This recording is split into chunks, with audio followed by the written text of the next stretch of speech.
Hey guys, what's up? It's Tees here coming at you with another Tips with Tees in College Football 25. Today, I'm going to show you how to successfully scout your opponents for your online dynasties, at least for the users. But before we get into it, if you could please leave a like. If you are new to the channel, definitely subscribe. And don't forget to turn on those notifications so you don't miss another Tips with Tees in College Football 25. So to get things started, the first thing that you need to do in order to scout your opponents better and set yourself up for success is record or stream every single one of your user games. Now, every user game that you have is obviously going to be someone that's in your online dynasty, and you need to record your footage so you can look over that film at a later time, because more often than not, you're probably going to run into them again. Now, with that being said, some of you might think, oh, I don't have a recording device, or I don't have the opportunity or the option to stream. Well, technically, yes, you do. With Xbox, I know you're able to do it through the Xbox itself with a Twitch account, and I'm sure you could do the same thing with the PlayStation 5. So all you need to do is literally stream. You're probably not streaming to anybody, but as long as you have that footage to go over at a later time, that will set you up for massive success.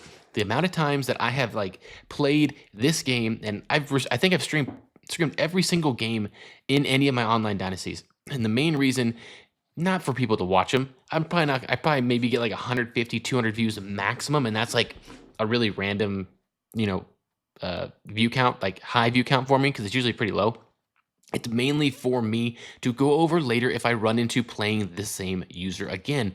Now, regardless if I won or lost, it's always nice to look at that footage, figure out what their tendencies are. Do they have a few money plays that they like to go to that they run pretty well, that maybe I didn't stop well on defense, or their defense, I just couldn't throw the ball, and trying to figure out what defense they run so that I can maybe use that in the future to maybe look into practice mode, figuring out how to beat that defense, or the offensive plays, how to shut down specific plays. That is really how you really kind of start this off. Like, that is one of the main things that I would recommend, is recording or streaming your gameplay footage, because both of them, whether you're streaming or recording, the streams will save themselves as long as you have the settings set up on Twitch. And again, it's a really easy setup. You can probably just YouTube it as well, like you're on right here looking at this, but it's really, really simple, and I highly recommend doing that because it is so beneficial to go over that and also find your weaknesses as well. You can also do that, which is also very, very important. Find where you are weak in the game. If you only pass the ball, you don't run the ball, well, maybe change that up. Find ways to make it so you're able to benefit yourself as best as possible to put yourself in the best position to win. Now, the next thing is going to be going through your opponent's depth chart.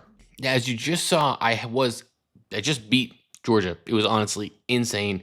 The last second of the game, 70-yard touchdown pass to win. I was so ticked off that I tried to change things up and not play how I normally did. Anyway, it was also the CPU, so it wasn't that big of a deal. But like I said, you're going through your opposing team's depth chart to find any mismatches that would benefit your team. Now, you go up against someone like Georgia, it's going to be kind of difficult. We are in year 2 of this online dynasty, but for the fact of the matter is their team is just loaded overall. The biggest issue that they definitely struggled with against us in this game, we had like 13 sacks, even though it was CPU, so it wasn't like a user, but regardless, our defensive line definitely torched their offensive line. Their quarterback was the weakest ever. It's not, Carson Beck, he's gone, and with that, they have an 82 overall. So running back, they obviously have Trevor Etienne and Roderick Robinson, and they were obviously killing it. Surprised they didn't put in Nate Frazier at 98 speed. Sheesh. Receivers, obviously, they're insane. Tight end, usually one of the best in the game. Oscar Delp, wow, he came back. Left tackle, 90, 91, 88, 83 right guard, and 87 right tackle. So kind of weak on the right side. That's probably why we actually had a lot of sacks in the game, because it just seemed like a lot of guys were going unblocked. So here you just want to find mismatches. So one other thing that I noticed is their line, besides number 96, Mikael Williams, which I'm, again, surprised he came back. Right end, 87, 84, 81, 77, 77, like a very weak defensive line compared to my offensive line for Tennessee that I'm playing with. So that was one thing that I definitely picked up, where I was like, hey, I can run the ball successfully as long as they're not loading the box. And every time that they did that, I ran the ball and had success. That's just a little thing that you would pick up here, in terms of that. Other mismatches you can look for are receivers to, cornerbacks. How is that going? Okay, well, they have some pretty fast corners here, and honestly, really, like, 286 freshman cornerbacks. That's insane. And they're all fast. So that was just going to be a difficult time to find people that are going to be open regardless, at least for like going streaks and holding on to the ball. You can obviously beat zone through this, not a big deal. But another thing you'd look for is linebackers. Okay, who's the slowest linebacker? And if they are run up against our running backs, and it is a passing kind of situation, kind of, figure out those mismatches, because the mismatches are going to be key and they're going to set your team up for success more often than not. And kind of, what's the term? Where they give you obviously they give you the advantage, but yeah, they give you the advantage. I can't think of it right now. But yes, you definitely want to go through your opposing team's depth chart to find any mismatches. That, of course, is if you don't really know the team too well, just because this will give you a great idea as to how do you stack the deck. That's what I'm looking for. You can stack the deck in your favor, because now you have an idea of who you're going up against. You know their players. You know what to look for. And this is just another huge, very, very simple thing to do. You can mentally just set this up. Last but not least is going to be looking in the team stats to see where the ball goes. Who's spreading the ball around? Are they running team? Do they pass the ball more? Again, this is going to be for user teams, so it's going to be a little bit easier to determine, as of course in this example I'm just showing you Georgia, because they are not a user team as of this year. They are a CPU team. But you go into this, you're like, okay, let's see, 9 touchdowns, 2 TDs. I think we played 2 games already for the season, so it's just the beginning of the year. But you're okay, he completes the ball, decent percentage. Okay, not bad there. Rushing, they run the ball a lot. If they're going to run it, it's going to be with ETN. They're not really going to run the ball with really anyone else. 40 rushes with him compared to 14 with the rest of the team. So he heavily dominates that, probably at about like a 75% clip of running the ball. So anytime ETN's in, you have to keep in mind that, hey, they could run the ball here. Anytime it's another running back, you're probably going to have a pass more often than not. Now you go to the receiving end of things. This is where it really gets interesting. Again, like I just mentioned, clearly this is going to be a user team, but when you're going up against, this is a CPU team. When you're going up against users, there are a lot of tendencies. We are human. We like to go to our comfort zones. So sometimes if there is a dominant receiver or a fast receiver or a slot, they like going to the slot guy, you'll know. Because, for example, London Humphreys, he leads the team with 15 receptions in this example. Then you got 12, 11, 11. This, honestly, would suck if you're trying to look this up, because this means that they spread the ball around and there's no dominant player. However, if you, let's just say, we'll go to mine just to show you guys, just as an example. And this one should be skewed as well, because I've only really just played, I just played 2 CPU games and 1 user game. But if you take a look here, I do spread the ball around decently, but who scores the TDs? Brown, 19 TDs, 609 yards, 12 touchdown passes. So obviously he is averaging about 32 yards a catch. And then our new tight end, he is averaging 22 yards a catch. So these guys are definitely maybe deep threats. You want to keep that in mind, that, hey, if there are going to be people going deep, you got to look out for Brown or Fatinukin. I don't even know how to say his last name. But that's what you want to do, especially when they have it. It's so dominated. I've seen that in some of my other previous Online Dynasties, where you're playing somebody and you look at their stats and you're like, oh, wow, they only throw it to their tight end. Okay, cool. Well, I'm just going to user my linebacker, and if we go man-to-man coverage, I am going to user him and take that away.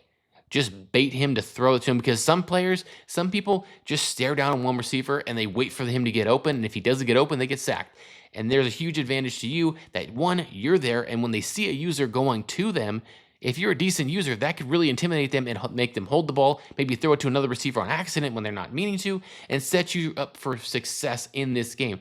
Now, this is what I really like. I really like going to the season stats, because, again, if you have a team that they're running the ball a lot, well, at least you know who they're running with. Very rarely are they going to have a 2 bell cows in this game. Sometimes they do, but it's rare.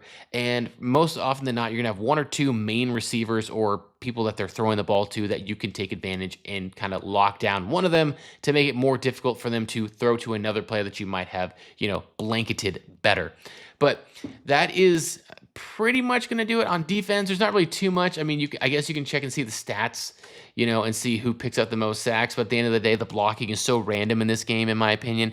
It's not really going to have too much of an effect. If they have a lot of picks, maybe that just might be something for you to be like, okay, well, you just want to know that, especially if they have a linebacker that has a lot of interceptions, that means that they are very, very good at usering. But for that's going to do it for this video, guys. Hopefully you guys did get something out of this. I'm telling you, this is going to immensely help you win more games because, one, let's just go over really quickly. If you record and stream your gameplay, you're going to be able to look over that footage, and that is going to be vital. That is going to be so huge to your success the next time you play them. If you get blown out, that's fine. At least you know what didn't work. Now you also see what worked for them and also what defenses that they played. Now, for example, I had a time that I was actually playing against Georgia. First time, joined late in the season, but ended up making it to the SEC championship game, and he blew me out of the water. I didn't know what to expect, but obviously Georgia is probably one of the best teams in the game, if not the best team in the game. But it wasn't just the fact that he had such a great team already. He was an incredible user. I think he picked me off like 7 times. It was insane. I recorded it. It was tough to swallow. Just let everyone see that, I'm not amazing at this game. I mean, don't get me wrong. I know how to play, but it doesn't mean that I'm amazing. I don't play too much anymore. And so because of that, I'm not able to be amazing at the users and kind of know all the little nuances of what's going on, plus all the physics and still, in my head because I'm not playing as much. But regardless, he just killed me. I could not stop him. He was an amazing stick. He had an amazing stick where he would just, it's hard to tackle him. And on top of that, pretty good with the passing, and then his user linebacking skills were insane. So what did I do? Went into it, played him a game in the college football playoff. Obviously, looked at the film a little bit. Okay, he's really good in the middle of the field with his user. What was I planning on doing that game? Staying away, throwing it to the outsides. You don't want to stay anywhere near where he could pick it off because he just seemed to read my mind. Like, oh, I'm going to bait him for this and then go to here. Well, he would act like he was getting baited and just take away the pass that I was going to and pick it off. He had a few pick sixes. It was terrible.